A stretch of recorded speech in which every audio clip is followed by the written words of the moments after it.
Di saat mereka bertemu, Asanagi sangat kaget dengan penampilan Maki yang full hitam, dan Asanagi sudah menduganya sedari awal. Bagi Maki, warna hitam terasa sangat nyaman digunakan. Asanagi tertawa mendengar itu dan berkata kalau ia tak mempermasalahkannya untuk hari ini, tapi untuk lain kali harus menggunakan warna yang berbeda.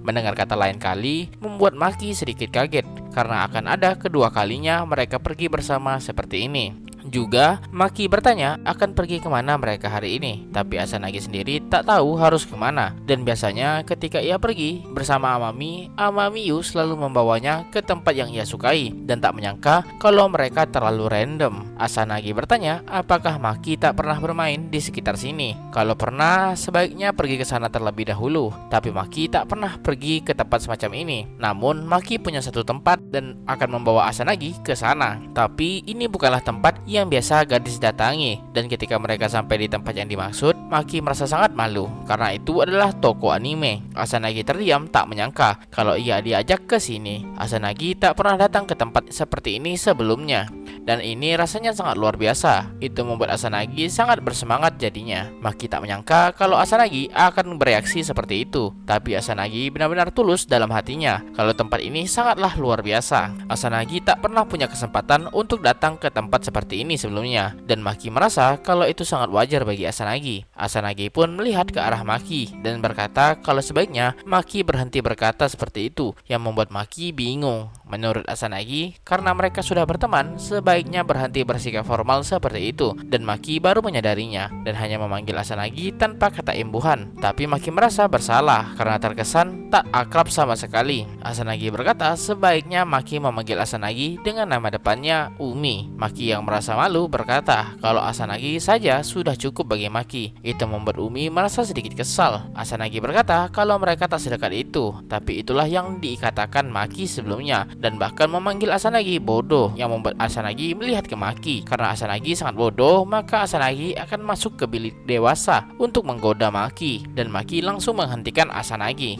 Asanagi dan Maki pun lanjut melihat beberapa manga, dan melihat salah satu manga yang mereka baca baru saja merilis volume terbarunya. Maki bertanya apakah Asanagi suka dengan manga yang semacam ini, dan Asanagi berkata kalau ia sangat menyukai battle manga. Apakah Maki juga? Tapi Maki lebih menyukai manga tipe romantis komedi, dan membuat Asanagi kaget tak menyangka. Juga mereka bisa membaca bab pertama secara gratis di sini, dan mereka pun langsung membacanya. Setelah membacanya, tampaknya tak sesuai ekspektasi Asanagi karena ia berharap sesuatu yang lebih dewasa terjadi di sini. Maki bingung kenapa harus begitu, karena menurut Asanagi, Maki suka yang begituan, dan membuat Maki menjadi kesal. Apa maksudnya itu? Tapi jujur, Asanagi sangat menyukai manga semacam ini. Semua karakter yang ada di dalamnya sangat bagus. Asanagi mencoba meredakan rasa stresnya akhir-akhir ini, dan membayangkan sesuatu yang lembut seperti ini cukup menyenangkan. Asanagi pun bertanya apakah Maki merasa lapar sekarang, dan mereka pun pergi ke restoran fast food, di mana Maki merasa tak tenang di sana dan bukan tempat yang nyaman bagi Maki untuk makan, dan membuat Asanagi bingung. Tak seperti toko anime tadi, bisa saja mereka bertemu dengan murid yang lain di sini. Tapi karena itulah Asanagi berkata mereka menggunakan pakaian kasual seperti ini. Setidaknya orang-orang itu berpikir kalau kita mirip dengan apa yang mereka pikirkan, dan Asanagi pun makan dengan lahap. Asanagi bertanya selanjutnya pergi kemana mereka. Maki menjadi bingung enaknya pergi kemana, karena Maki pun tak punya ide. Maka Asanagi mengusulkan untuk pergi ke arcade dan melakukan purikura, yang membuat Maki bingung apa itu purikura. Maki merasa itu ide yang bagus bermain ke arcade, tapi untuk purikura ia masih bingung apa itu. Maki pun berkata kalau selanjutnya mereka akan pergi ke arcade. Asanagi juga bertanya apakah Maki sebelumnya pernah melihat hiu malaikat, yang membuat Maki bingung apa maksudnya itu. Asanagi berkata kalau itu adalah film eksklusif di mana hiu bercampur dengan gen malaikat dan menyerang manusia, dan merasa kalau film itu sangatlah aneh, tapi itu juga yang menjadikannya menarik. Mendengar itu membuat Maki ingin segera menontonnya. Kalau begitu Asanagi mengajak Maki untuk menontonnya bersama minggu depan. Maki terdiam mendengar itu dan berkata kalau ia tak masalah menonton bersama. Tapi apakah Asanagi tak masalah menghabiskan waktu akhir pekannya bersama orang seperti Maki? Asanagi bertanya apakah ini soal Amamiyu.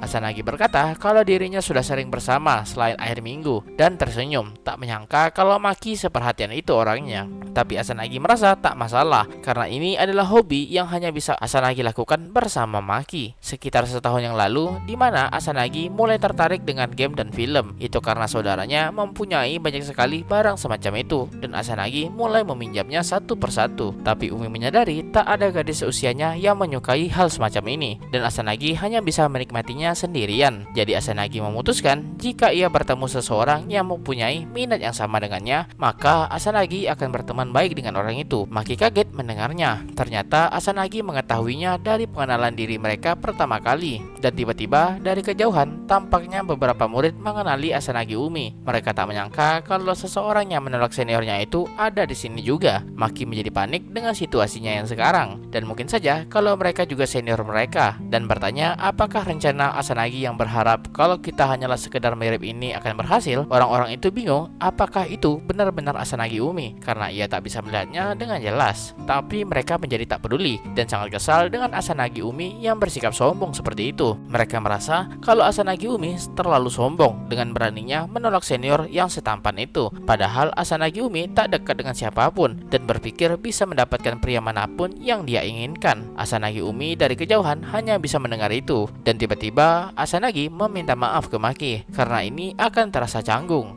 Itu membuat Maki bingung apa maksudnya itu dan tiba-tiba Asanagi menyuapi Maki sembari memanggil Maki sayang. Tentu itu membuat Maki sangat kaget dengan situasi yang tiba-tiba. Tapi kedua gadis itu juga ikutan kaget dengan apa yang mereka lihat. Maki menjadi panik tapi Asanagi berkata untuk tak perlu panik seperti itu, kan mereka juga melakukannya di rumah.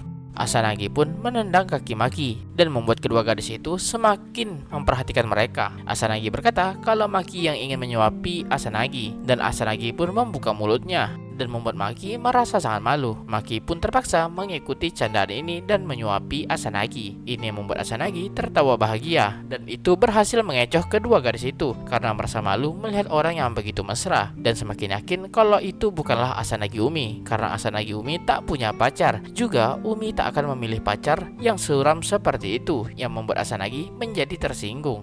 Maki hanya bisa terdiam lemas, tapi Asanagi berkata untuk menguatkan diri Maki. Maki bertanya apakah Asanagi baik-baik saja setelah mendengar itu. Asanagi berkata kalau dirinya baik-baik saja, tapi gadis-gadis itu beraninya mereka menghina Maki seperti itu, seakan-akan mereka mengenal Maki saja, dan membuat Asanagi menjadi sangat marah. Maki merasa senang dengan sikap Asanagi barusan dan tak usah pikirkan soal mereka. Asanagi pun mengerti jika itu keinginan Maki. Tapi Asanagi masih merasa kesal dan ingin membalas mereka. Tapi itu dihentikan oleh Maki dan akhirnya mereka pergi ke arcade atau game center di mana mereka sudah membeli koin yang banyak dan menghabiskan ini memakan waktu setidaknya 1 jam. Tapi dengan cepat Asanagi mengambil koin itu dan akan membuatnya semakin banyak sekarang. Tapi Maki berkata kalau mereka tidak sedang berada di kasino dan saat ini mereka sedang bermain game pacuan kuda di mana kalau mereka menang mereka bisa mendapatkan koin yang lebih banyak dan Asanagi akan mendapatkannya sebanyak mungkin. Tapi Maki merasa kalau Asanagi sudah tak tertolong lagi. Game pun telah dimulai di mana kuda nomor 8 memimpin dan membuat Asanagi sangat bersemangat. Kuda itu masih memimpin yang membuat Maki yakin kalau mereka akan menang. Dan benar saja mereka menang dan membuat koin itu semakin banyak 3 kali lipat dari jumlah sebelumnya. Dan dengan ini Asanagi dan Maki bisa bermain arcade seharian penuh. Maki bertanya apa yang akan mereka mainkan selanjutnya karena ada banyak permainan yang bisa mereka mainkan. Tapi Asanagi berkata apa maksudnya itu? Karena kesenangan ini baru saja dimulai. Dan dengan penuh semangat Asanagi pun pergi meninggalkan Maki. Di kelas Asanagi Umi terlihat sangat tenang dan dewasa, tapi itu hanyalah tampilan yang ia perlihatkan kepada orang-orang secara umum. Tapi semenjak Maki menghabiskan waktu bersama Asanagi, Maki melihat banyak sekali sisi yang disembunyikan Asanagi dari semua orang dan merasa senang bisa berteman dan dekat dengan Asanagi Umi sekarang. Dan cerita pun berlanjut.